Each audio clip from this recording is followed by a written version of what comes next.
had a paradigm shift in thought process that maybe tightness is an indicator of muscle weakness, and that the weakness is actually the cause of the tightness. And then if you think of the idea, and it kind of correlated, like when you walk on ice. When you walk on ice, what do? You tighten up as a protective mechanism.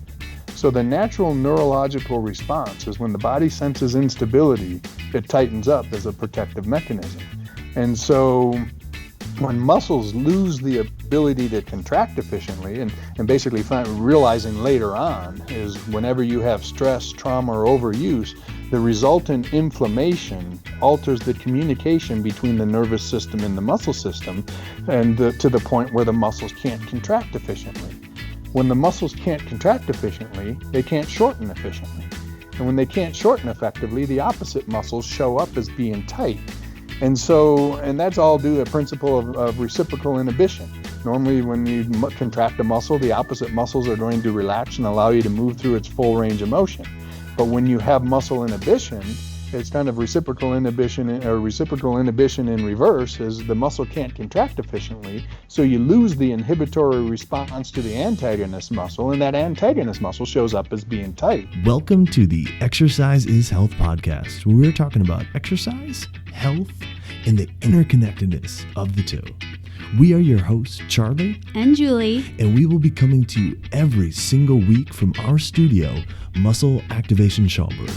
Hey, welcome back, everybody, to the Exercise is Health podcast. We're your hosts, Charlie and Julie, and we are coming to you from our studio, Muscle Activation Schaumburg in Schaumburg, Illinois.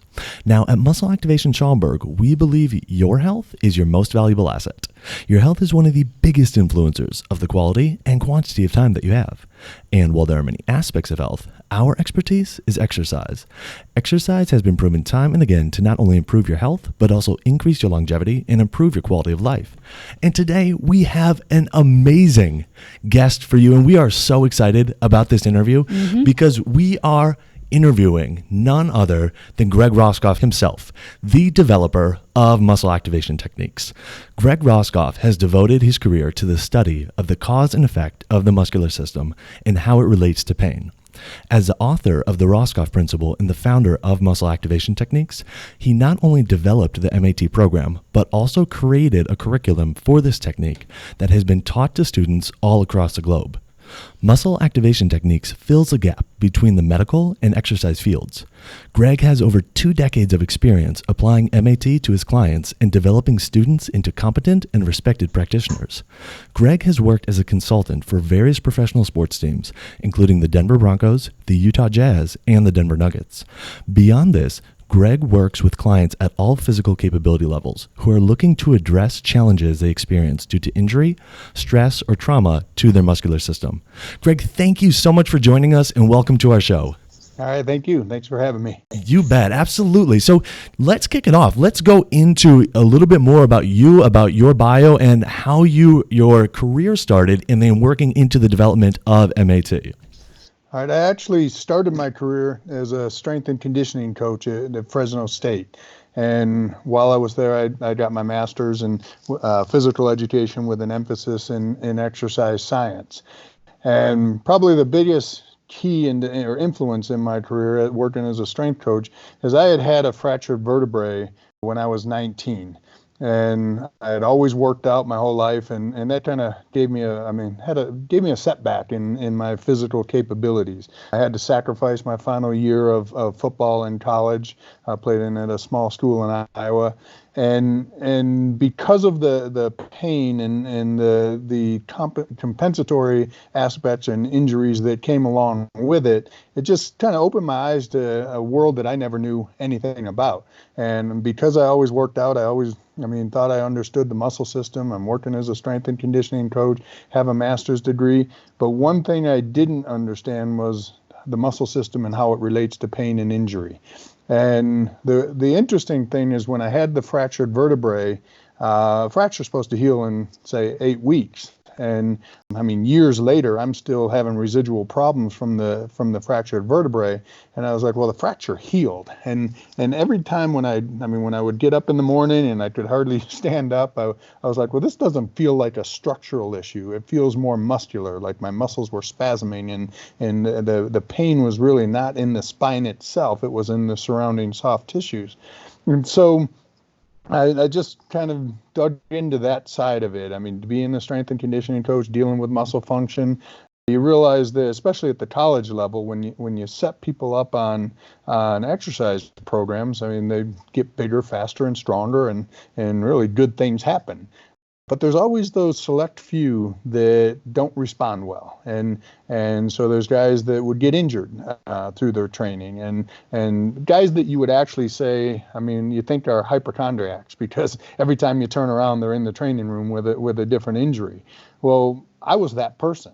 And after I had the fractured vertebrae and I tried to play another year or two of football in college, I was in the training room all the time with knee problems, plantar fasciitis. I mean, one injury after another. And I typically was like, I mean, like, what's wrong with me? Like, why am I always injured? And until I had the fractured vertebrae, I'd say I was relatively healthy. And it probably had no correlation at the time that all of these injuries were all stem from the fractured vertebrae and the compensatory mechanisms that occur when you have an injury. And so as I started evolving in my career, and I'm working with these athletes and seeing, I mean, kind of putting my focus on the athletes that were getting injured, that kind of, I mean, hit home with me, like, okay, I understand how this person feels, while the trainers and strength coaches, other strength coaches, are looking at them like, I mean, just rolling their eyes back. I was giving them more attention because I wanted to know, why are they different? Why are they not, I mean, responding to exercise like normal people do? And so I started realizing that, I mean, looking at it years later, that when you have injuries, I mean, it's kind of like you sprain your ankle, your body has to adapt to it. And so you start to compensate for that injury, and you start to limp. And then the next thing you know, your back hurts after you're limping because of a sprained ankle. And it's because of the compensatory mechanisms that have to occur to try and protect the injured tissue. And the problem is as you're protecting the injured tissue, other tissues start to take the stress. And so that started giving me an explanation of why now I had patellofemoral syndrome and plantar fasciitis and SI joint dysfunction, was because my body was going through this continual compensatory changes. And what I say now is, it's like driving your car with bad alignment. And when you're trying to play a sport at a high level, I always say, when you drive a car with bad alignment, the harder and faster you drive it, the faster it's going to break down.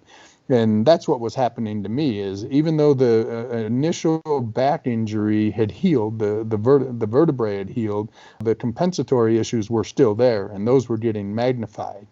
And one of the things that I see now as I work with clients is, there's a certain point in time where your body has to compensate for injuries, and it starts putting stress on other joints and tissues, and then you start having aches and pains there, and your body learns to compensate for these new issues. And there's a certain point in time where the body no longer has enough strong muscles to compensate for the weak muscles.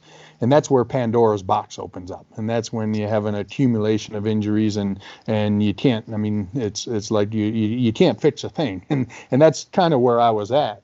So I went on this quest to figure out, well, how do we address this? And so I sought out specialists in all fields, from chiropractic to physical therapy, podiatry, training, massage, and sought out all specialists that had a background in biomechanics. And because I started recognizing that, I mean, like, I had a back problem, but next thing I knew I had knee problems and foot problems, I realized that there's this integrated system is only as good as the function of its isolated parts. And so sometimes your pain is so far away from where the dysfunction is. My dysfunction started with the fall of falling 20 feet and fracturing the vertebrae, but there was, I mean, issues far away from the back. When my feet hurt, how do my feet have anything to do with my back pain?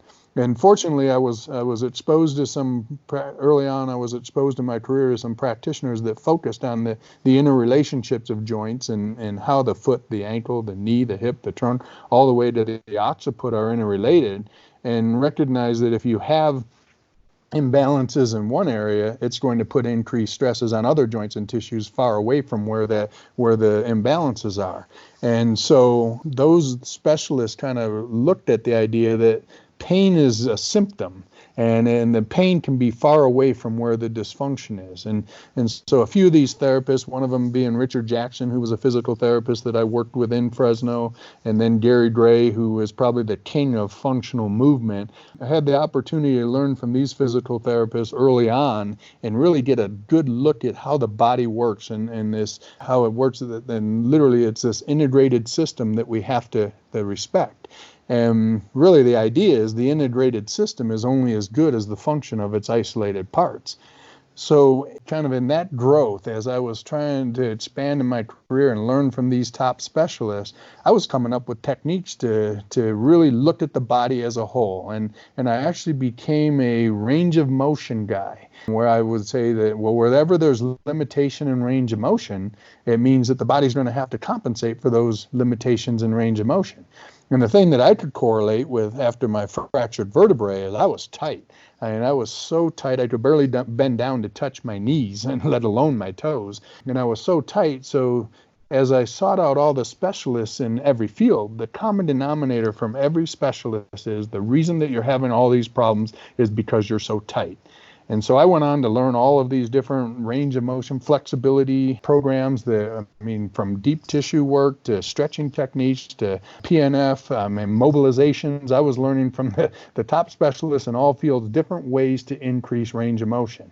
And combined with that, because I was looking in my background with Gary Gray, is I was looking at it from an integrated standpoint. So if somebody came in with knee pain, I wasn't looking at their knee. I was looking at, well, oh, wow, they have limitation in range of motion in their hip, or they have limited motion in their foot, and that can be putting increased stress on the knee. So I was looking at this total body aspect of saying that, I mean, again, we got to look at the pain is an indicator something's wrong, but that what's wrong could be far away from where the pain is.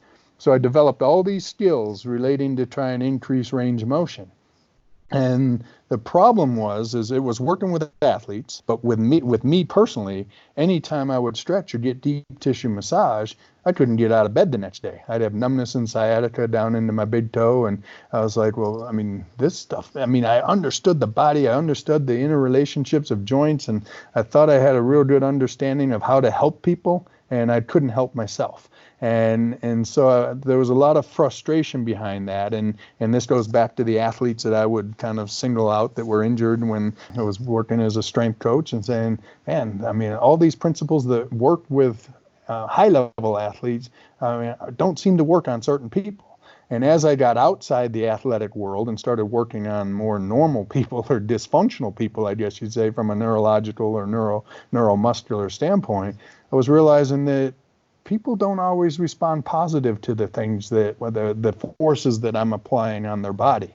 And so I started seeing more people like me rather than all the people getting better with the techniques. I started seeing people actually not having good results, either not achieving the results that we desire or actually getting worse. Like me, when I said I was waking up with numbness and sciatica down into my big toe after I would stretch or deep tissue massage.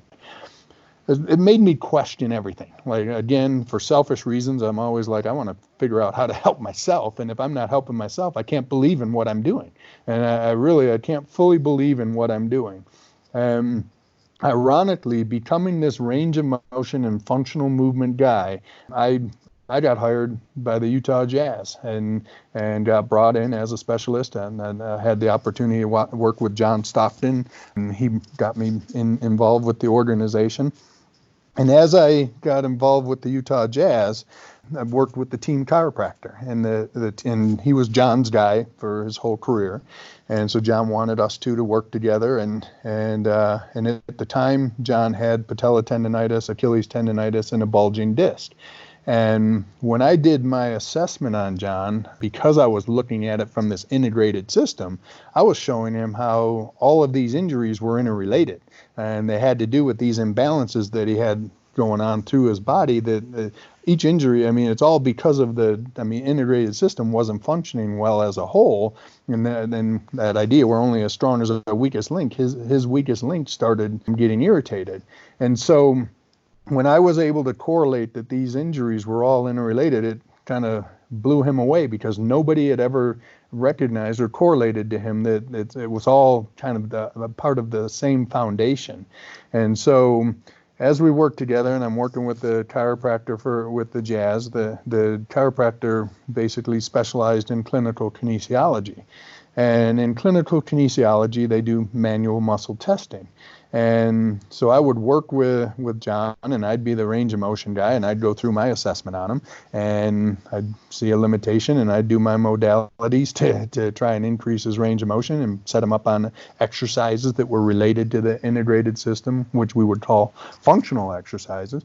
But then Bueller, the chiropractor for the jazz, he would come in and look at it from an isolated muscle standpoint. And typically, if he had knee pain, he's focusing on the muscles that support the knee. If he had hip pain, he's focusing on the muscles that support the hip. So it was a good combination between the two of us to look at it from a global standpoint and then break it down into the areas related to the pain. The interesting thing is, one time I was working on John, and I went through his whole, evaluation, and I remember his hip was tight, and so we did the techniques to loosen up his hip. And when I got done loosening up his hip and increasing mobility, I was like, okay, we did a good job. His range of motion came back, and he feels better, he feels looser. And Bueller came back and performed a couple muscle tests, and all of a sudden, muscles that he had tested prior to me working on him were strong prior to me working on him, but then they tested weak after I worked on him. And he literally said to me, "What did you do?" Like, literally, what did you do? And I'm like, I don't know, but that can't be a good thing. And so this was my first exposure to manual muscle testing. And I was like, I just did something to John to increase his range of motion, but it actually made him weaker. And the idea that can't be a good thing, I was like, I need to look deeper into this manual muscle testing component.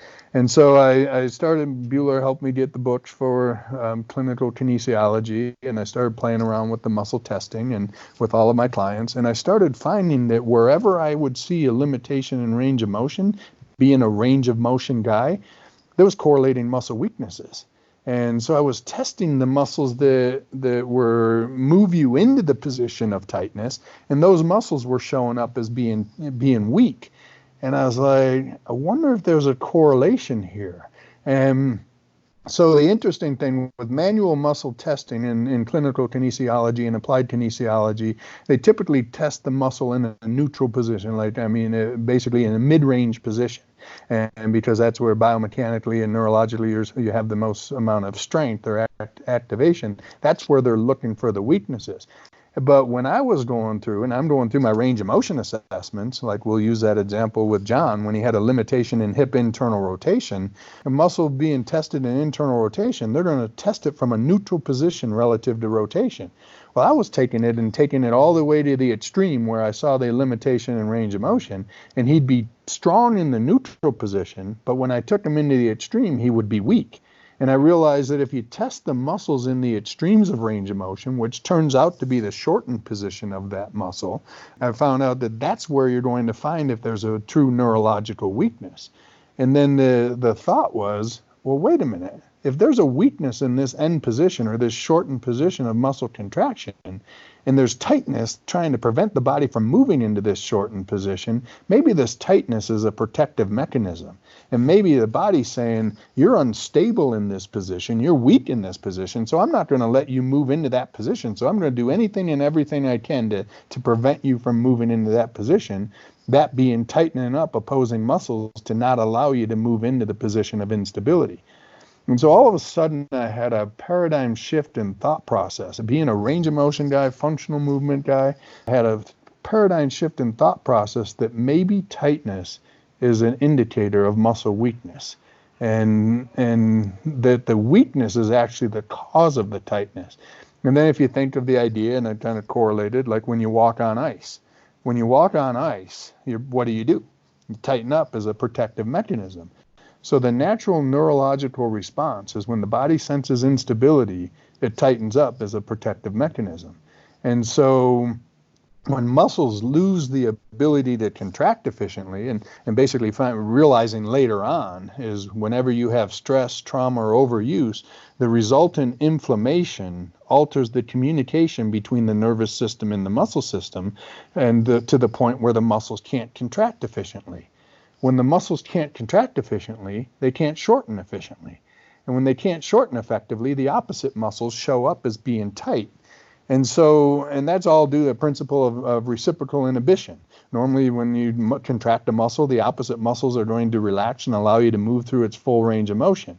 But when you have muscle inhibition, it's kind of reciprocal inhibition in reverse, as the muscle can't contract efficiently, so you lose the inhibitory response to the antagonist muscle, and that antagonist muscle shows up as being tight. And so the ironic part about all of this is for years I've been seeking out specialists in all fields. And the common denominator from every field, whether it's through chiropractic adjustment, mobilization techniques, stretching techniques, deep tissue work, the common denominator was everyone's trying to increase range of motion. And that was me, and those were the principles that I was working off of. And I got hired at the professional pro sport level. I was working with the Utah Jazz as a specialist, and all of a sudden my world was blown with the idea that maybe this tightness is just a symptom. And so I went on to tie in these muscle tests, and I started, literally altering the muscle tests and testing the muscles in the extreme range of motion, i.e. the shortened position of the muscles, instead of mid-range, and started finding that wherever I saw a limitation in range of motion, there was correlating muscle weakness. And the crazy part is as soon as I figured out how to activate those muscles, all of a sudden it's like I'd get the muscles activated and the range of motion limitations were gone. So it was like melting the ice, that as soon as I would provide a sense of stability, the body says, I'll give you all the mobility in the world. So literally, the minute you step off the ice, all the protective mechanisms go away. Well, the same way is when you get muscles activated, all the protective mechanisms go away, because when the body senses stability, it will give you all the mobility in the world.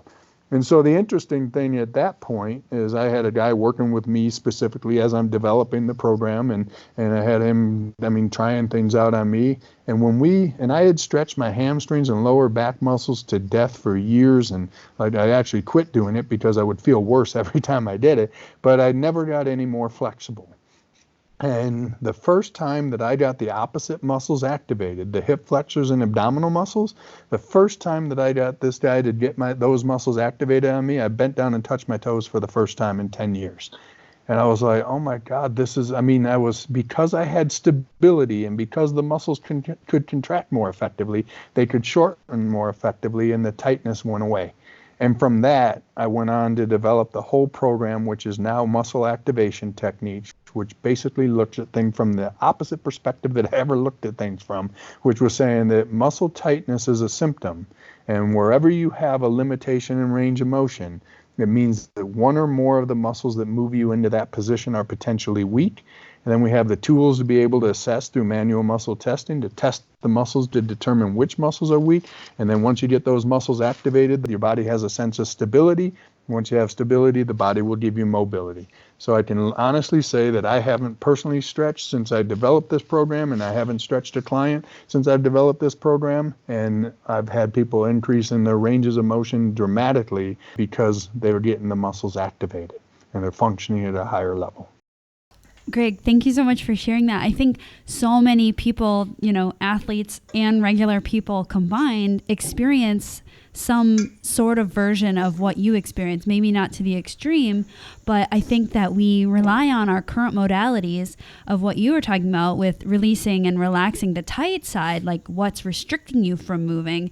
And when they don't work, we always tell ourselves, well, they can't not work because this is what everyone's doing, So I really appreciate, from a professional standpoint, but also me personally as well, that you've really approached this with such curiosity. Like, okay, well, if it's not working for me, there's got to be something else out there, because you're not alone. And I'm sure you've met clients that are like, yeah, I stretch all the time and nothing works and I've done everything. And, Charlie and I see that as well. So it's so refreshing that we, as MAT specialists now get to, when people call and say, well, I've tried everything. Are you more of everything? And we always can confidently say, we're pretty much not going to do anything you've done so far. So that's good. We're not going to do more of what you've done. So we'll try something different. Yeah. And that's the great thing is, even when clients come to anyone that's doing MAT now, that's the fact is those clients are coming in, you're going to do something that they've never experienced before on their body. So, I've joked sometimes you don't even have to be good at MAT to have success with MAT, because you're doing something completely different. When you get muscles activated, that you're actually making positive changes on their body, that they've never experienced. And it doesn't take a lot to actually improve somebody's function when you're dealing with it from a neuromuscular activation standpoint. Definitely. So, Greg, when you were going through the development process of MAT, what did you feel like your intention was, or your goal was, with MAT as a whole? Was it, trying to find weaknesses and get muscles working better? Was it to improve range of motion? Was it to reduce muscle tightness? What would you say like your initial goal of MAT was while you were going through this developmental process? Well, I had clients that were coming to me. I was in the strength and conditioning world and performance world, and so I had clients at all levels working working with the medical group that were the team doctors at Fresno State, and working at high-end country clubs, and where people are tennis players and golfers that were trying to perform at a high level. But the interesting component is, if you think about it from an aging standpoint, as people get older and they continue to put forces on their body, they break down. And so all the aches and pains that people relate to aging have to do with failure of the muscle system to be able to tolerate the forces that are being placed on it. And so I had this, clientele that many people are coming to me wanting to improve performance. But think of it from the personal training standpoint. How many people actually come to personal trainer and they're healthy? You'd say, well, personal trainers are stepping out of the scope of their practice if they're trying to treat pain. And that is definitely true. We are not medical professionals. My degree, my specialty is in exercise science, so I don't have the license to diagnose or treat pain. But having the opportunity to work with some physical therapists and medical professionals early on in my career, I started to understand the muscle system's role in chronic pain and injury, and realized that you can't set somebody up on an exercise program if you don't know how their body is able to tolerate those forces, because you may be contributing to the problem. And it's not that you're trying to treat the pain, you're trying to enhance muscle function. And what I started realizing, by enhancing muscle function, you're literally you're correcting the alignment. So all of a sudden the tires don't wear like they are, like they're going to wear if you drive your car hard. And so the way I look at it is like NASCAR. When you have NASCAR, when the car pulls over in the pit, you got 20 mechanics jumping in and changing tires, doing everything, correcting alignment so you can go drive at a high level. But another standpoint is, as soon as you're done with that race, you put it in the shop and you get it ready for the next race. So they're basically tuning it up and putting it, getting this piece of machinery to function at its highest level so it can go perform at a high level again. And we don't treat our bodies that way. We break our bodies down, and then we go back and break it down again. and literally, I always say life's going to beat us up. And from a neuromuscular standpoint, somebody's got to be there to put you back together, and so that you can go perform again. And so the way that I look at it is it's not to treat pain, it's not to treat injury, it's to improve muscle function or take away muscle dysfunction. And again, whenever you have stress, trauma, or overuse, that resultant inflammation alters that communication between the nervous system and the muscle system, and the muscles can't contract as efficiently as they're designed to contract. So then they can't do their job to stabilize joints and protect you from injury. And so it's the muscle dysfunction that leads to pain and injury.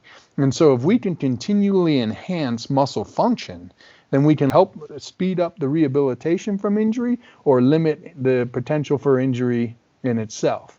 And so I think early on realizing that, people are breaking down, and when you say what was my goal again was for selfish reasons. I wanted to feel better, and so literally at the time when I had patellofemoral syndrome, plantar fasciitis, SI joint dysfunction, I'm 25 years old, broken down, saying if I'm this bad at 25, what am I going to be like when I'm 50? And the nicest part about it now is I'm 56 and I'm doing things I couldn't do when I was 25. And I don't have pain. And if I go and tweak something when I work out, I know something got shut down and overloaded, and all we got to do is reestablish muscle contraction and improve muscle function, and the pain will go away.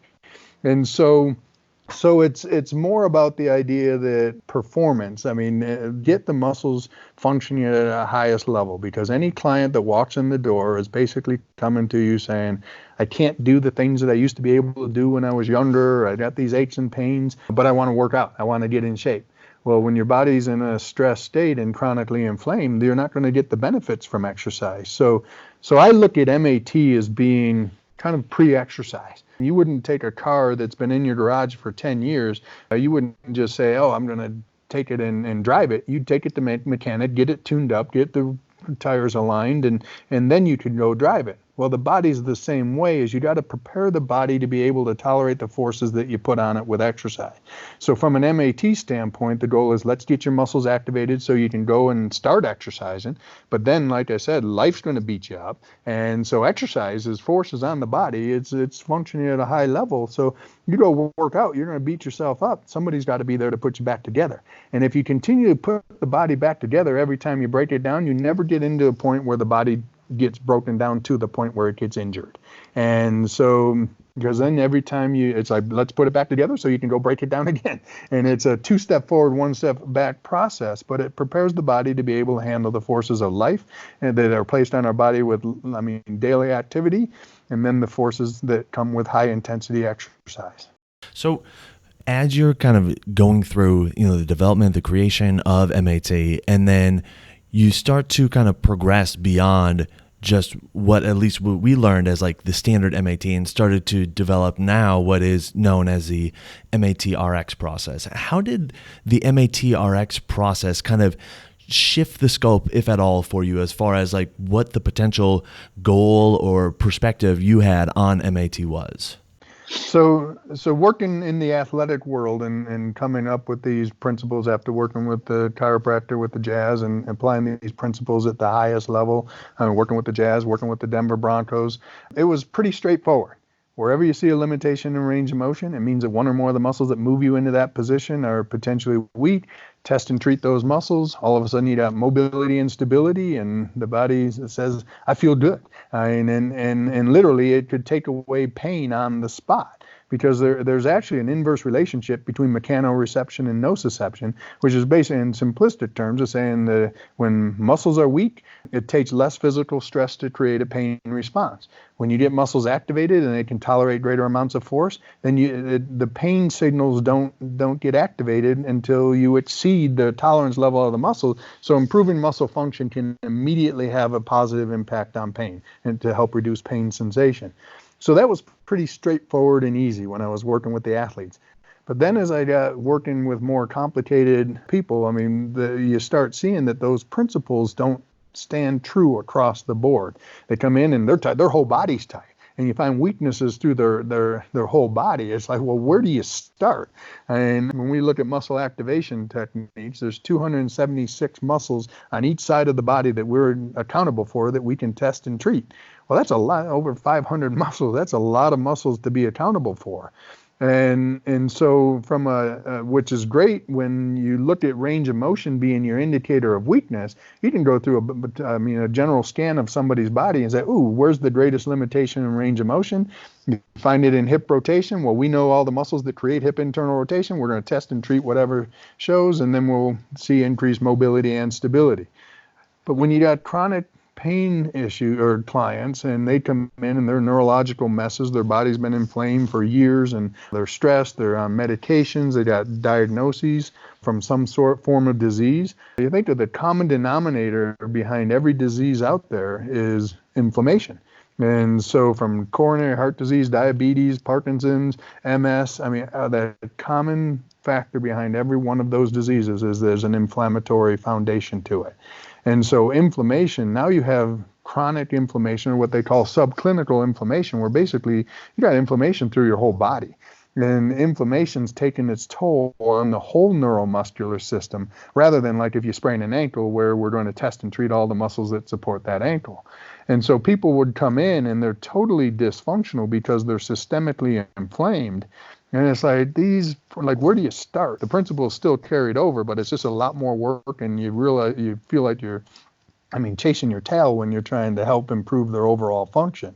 So RX is basically, I call it MATRx because it's MAT prescriptive rules. Basically, there's a certain point where, you have the straw that breaks the camel's back, where people come in and they've just had an accumulation of injuries and their body's broken down, they're chronically inflamed, and these people need a neuromuscular overhaul. It's not, we're going to treat, hip internal rotation. It's like, no, all the muscles throughout their body are through systemic inflammation.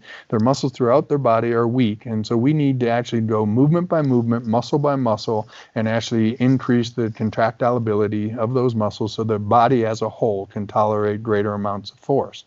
And through that process, there's a very systematic approach that follows basically the principles from motor learning, how we learn to basically roll over, then we learn to sit up, then we learn to crawl, that it goes to the foundational motor learning patterns of the body and says, we're going to start from the core and work out. And we're going to create stability kind of the way the body learned to create stability when we first started ambulating. And so that process has been amazing, where now it's a process. You're going to come in, and with a client that's on the RX process, it's like you don't come in for 1 or 2 treatments for a quick fix. It's like we're going to do a neuromuscular overhaul, and over time we're going to raise the tolerance level of the neuromuscular system as a whole, so you can function better, have reduced pain, reduce inflammation, and as a whole have a higher quality of life. And to me, if there was ever an anti-aging program, if all the aches and pains that we relate to aging have to do with failure of the muscle system, if we can improve muscle function as we get older, we can actually make people feel better as they age, rather than feeling worse and broken down as they age. Definitely. Now, I remember going back to like the very, very beginning of 2017, just kind of talking about this RX process. I remember I was out in Denver at headquarters for a class, and you and I were out to lunch, and a conversation that we had where you were talking about just your own experience going through RX, and you said, like, at that moment, like the feeling of strength you had throughout your body, just kind of going through this process, it was like unmatched to anything that you had experienced before, as far as how your body felt and how your body functioned. And I left that moment, not that you verbalized it and necessarily implied it, but I kind of left that moment with the feeling of like you had kind of reached the mountaintop that you were looking for. You had reached the thing that you had been searching for from an MAT perspective, how to get people's bodies functioning as well as they could. And I left that moment with the thought of, okay, well, you see the light at the end of the tunnel. But then, as life often does, it can, as soon as we maybe think that we've reached that mountaintop or whatnot, it gives us a whole new mountain to climb. And not less than a month later, everything changed. And so take us to kind of like that Super Bowl weekend, 2017. What happened, and kind of what has been the new perspective of RX since that time? Yeah, I think so. So kind of what you said. Thinking that you have it all figured out, and one of the things I say in classes is anytime you think you have it figured out, some client's going to walk in the door and blow every thought process you have away. And at this point in time, I developed MAT, everything was created, and the RX process. The whole goal with the RX process is to raise tolerance levels of muscles so you can handle force. And the way that I would say it is literally put an S on the chest. And I felt like when we had that conversation, I felt like, you know what, I've developed a process here that, at 55 years old, 54, I guess at the time, I'm sitting here like, I got an S on the chest. Bring it on. I can tolerate forces. I can do whatever I want. I can function at a high level. I have no pain. Bring it on. And so then, I mean, literally, like I said, and once you think you have it figured out, something gets throws you for a loop. So in Super Bowl weekend 2017, we're getting in a cab we're in Las Vegas. We watched the Super Bowl there. Got in a cab, flying back on Monday morning, just simple, easy. And we get sideswiped by a car. Car runs a red light right in the side of the cab that I was in. Ended up with a traumatic brain injury. Spent a week in ICU in Vegas and don't remember a thing.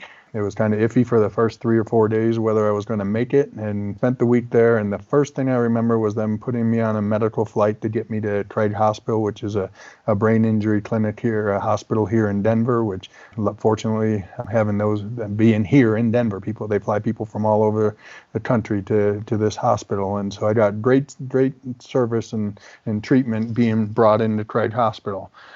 So now I'm dealing with something different, a traumatic brain injury. I was in Craig Hospital for a month, did outpatient therapy for another month after I was released, and literally, it was like starting over. So from a neuromuscular standpoint, I was sedentary for the 2 months, where, walking my daughter to a park, I was fatigued. Like I realized 2 months into it, it's like, oh my God, I've been sedentary for 2 months. Tolerance levels were so low. I'm fatiguing just walking my daughter down the road. And so up to that point, this Craig Hospital had done everything. I had to learn to they walk me with a belt. I had to learn to get my balance and vestibular system back normalized. And so it was like starting from square one. And the interesting thing there is I've talked about tolerance levels. And everything about MAT is about force tolerance levels.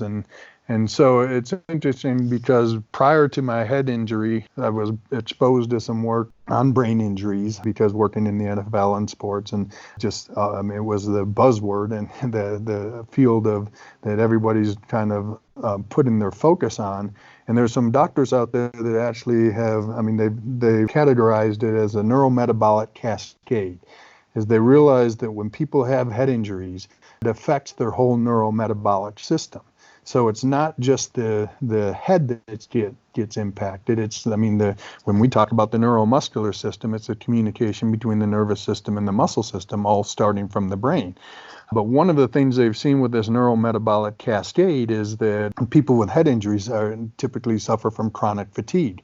And that's what I went through. I would sleep 10 to 12 hours a day. I couldn't get out of bed. I was fatigued. Walking my daughter, I'm fatigued. So you lose your oxidative capacity of the muscles. And there's a chronic fatigue state that they've noticed with traumatic brain injuries and concussions. And so I'm experiencing this. And when we talk about MAT and getting muscles activated, we're basically, when you have the stress, trauma, or overuse, that inflammation alters the metabolic characteristics of the muscles, where slow twitch muscle fibers actually become more fast twitch in nature. And one of the main keys is that they lose their oxidative capacity. Well, fatigue, if you lose your oxidative capacity and you're functioning more of an anaerobic state, it takes less physical stress basically to put you in a fatigued state. And so that's what we see with clients. And ironically, prior to my accident, I'm having these conversations and I'm being exposed to doctors that are specializing in this. And now I'm part of the problem. Like now I'm seeing it from the inside out instead of looking at it from the outside. And I just hypothetically, I just felt there's a place for MAT with head injuries. If this is what's happening through this neurometabolic cascade, then we improve oxidative capacity of muscles by getting the muscles activated. So we're changing the metabolic characteristics, neurometabolic. So we're affecting the neuro and the metabolic aspects. And so I went through Craig Hospital, and they got me to a certain point, but there was no physical activity. It was more about brain training and vestibular ocular training and trying to get my balance and coordination and mental focus back. But I was still dealing with the tolerance levels. My muscle system was weak.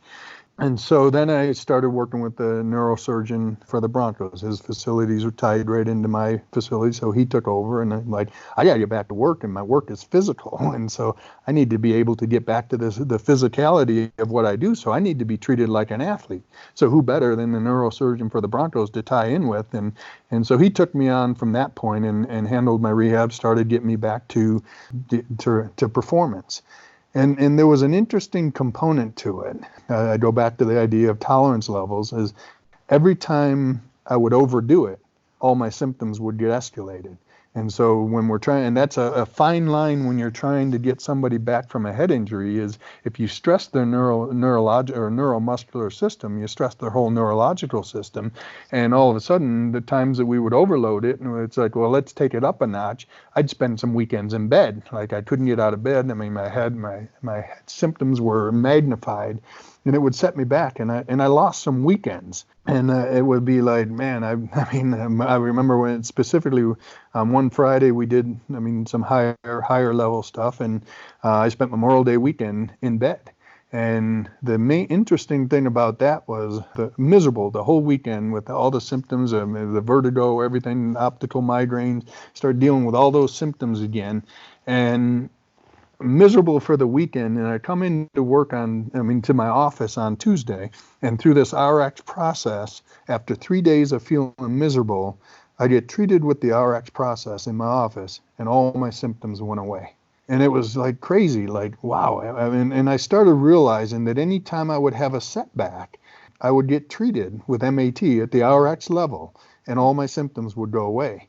And it was like, wow. I'd never thought that there was a place when I was admitted into Craig Hospital. I'm like, I submit myself to these doctors because they understand head injuries, and they're the specialists. And this is out of the scope of what I do, because in what I do, I'm always dealing with healthy brains and dysfunctional muscle systems. And now I have an unhealthy brain. And so it's out of the scope of what I do. And little did I know that it's like almost who better to put in this situation, because little did I know that the neuromuscular system, improving function of the neuromuscular system, was going to have a positive impact on brain activity. Like literally the symptoms that I had when I was overloaded and overstressed would bring on the symptoms, but when I would get treated and raise the tolerance level of my muscles, it would actually take away my symptoms. And so now I could start functioning at a higher level, because now I could start getting the muscles able to tolerate more. I had to be very careful not to exceed tolerance levels, because my tolerance levels now were way less than what they were when I had the S on the chest when I was talking to you, and we're feeling pretty good. But wow, I actually have a tool that I work with that can actually help me in my recovery. And that was amazing. And then the greatest part about that is then, months later, we're running, it's like a year after the accident, I'm still dealing with issues and residual, and it was a long recovery. And we run into Kyle and Mike Shanahan, who have had relationships for years, and we run into them, and they're telling me about this brain work that they're doing neurofeedback, working with this doctor that they've tied in with, and the 49ers have brought this group in to analyze not only their players, but all of their executives, to deal with anxiety, depression, ADHD, post-traumatic stress, any psychological issues. They were bringing this group in to work on their athletes and their executives. And so they were like, you need to tie in with this group.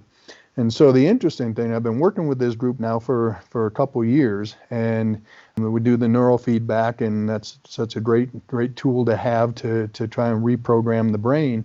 But what we were able to note was when I would have bad days, when I would exceed my tolerance level, I'd have bad days, and like I said, I'd have weekends where I'd be miserable, and then I'd come in and get on Monday and get treated, and I'd feel great. At one point, I now have the opportunity to measure brain activity. And so one weekend I had a bad weekend, and I do this program online with one of their techs that I've worked with, and we'd go through my neurofeedback, and we'd measure brain activity. I can set it up right in my office, and at any given time I can measure brain activity. And so I'm working with this group, and one Monday I come in, I'm not feeling too good, and we go through and we do our neurofeedback, and the numbers relative to my brain activity, it's basically giving you indication where the status of your autonomic nervous system, if you're sympathetic dominant, and which is typically where the problem is that you don't have the balance between the sympathetic and parasympathetic activity. And so I come in, and we started finding that there was 100% correlation between how I felt and my brainwave activity. So this morning, my brain activity is off. The numbers were bad. And we go through neurofeedback, and that brain activity, the numbers improved a little bit. And so they get better, but they weren't even close to where they need to be for me to feel good. And so I tell the guy, it will be interesting because I'm getting treated today, and whenever I get treated, I always feel better. So it will be interesting to see how this fits with brain activity. And so I get treated, and literally as I get treated, as I progress through the treatment, I start feeling better. By the end of the treatment, I'm feeling great. I measure my brain activity, and my numbers are perfect. Wow. And so it normalized my brain activity. And the guy that I'm working with through this brain group, and they're a highly respected group across the country, working with pro sports, everything. And he's like, Greg, you just made changes in an hour that we don't see in 6 months of neurofeedback.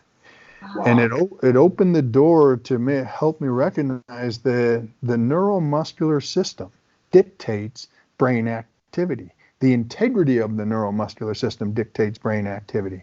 So now all of a sudden I'm sitting here saying, not only did I was experiencing it because every time I would get treated, I would feel better, but now I was seeing it was measurable.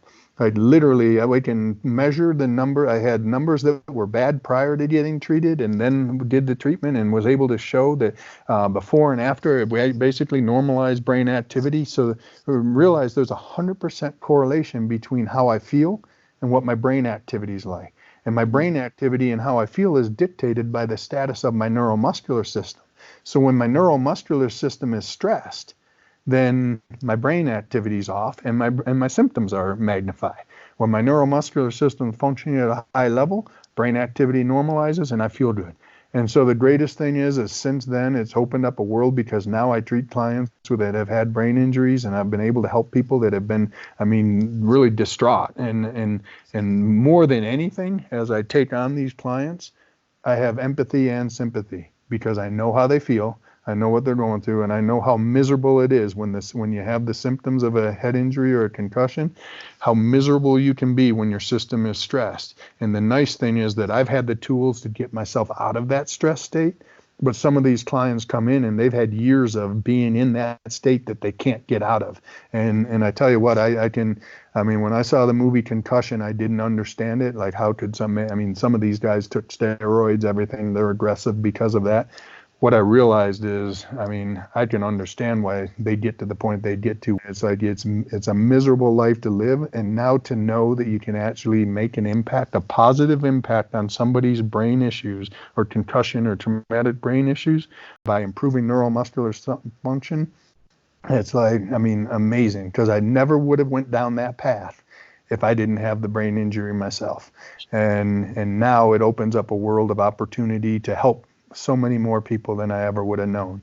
So it's interesting, in the big picture, I'd had my back injury, which led me to developing MAT, and then I had the head injury that led me to a whole nother level that I never knew I would go down. And if I didn't experience either one of those issues, I would never be where I'm at right now. Yeah, it's really incredible how things kind of work out that way. The things that we think are the most detrimental to us in the moment can be like the greatest springboards for us to, catapult ourselves to that next level. The future is so bright for what can be done with MAT and who can be served. So, just thank you for the work that you've done, the work that you continue to do, to continue to push the envelope for what we are able to do as practitioners, for what you are able to do, and kind of the direction that we are able to head as an MAT community and the people that we're able to serve. And sincerely, thank you for that. Well, thank you very much. I appreciate it. Absolutely. Well, we really appreciate you sharing your time with us. You're sharing your story and your expertise. Like I said, the future is so bright, and we just want to say thank you for letting us be a part of it, and for giving us this moment to talk to us about it. So thank you, Greg. Well, thank you. Thank you so It's much. great to to have you guys a part of it also. Really appreciate it. Well, enjoy the rest of your day, and we'll definitely see you soon. So after listening to this episode, if you or someone you know really needs to learn about MAT, hear about MAT straight from Greg Roskopf, the owner, developer, continuing to develop muscle activation techniques, we would love for you to share this podcast with them. Also, if you're still kind of wondering, well, what is MAT? Charlie and I actually did a podcast early on. I think it's our third podcast about what is MAT. We talk all about it. So if this spiked your interest, please feel free to refer back to our podcast called What is MAT? If you are thinking about linking up with a practitioner, there's a couple ways that you could do this. You could go to muscleactivation.com. That is Muscle Activation Techniques headquarters website, where you can search the whole directory. Also, if you are an avid listener, or maybe this is your first time, you can always connect with Charlie and I. The Muscle Activation Techniques community is quite small, and we know a lot of our colleagues across the nation and would love to get you connected with practitioners of all different levels, whether you're getting regular MAT like Greg had talked about, or you're looking for someone specific in the RX specialty. So you can always connect with Charlie and I by emailing us at info@matschaumburg.com. You can also check us out online at matschaumburg.com. And while you're online, if you wouldn't mind, head on over to iTunes and leave us a rating and review. It helps people find us when they are searching for podcasts on exercise and when they're searching for podcasts on health. So if you found value in this conversation today, let us know by leaving us that 5-star rating and review. Well, thanks so much for tuning in. We always appreciate it. Have a fantastic week, and we'll talk with you all next week.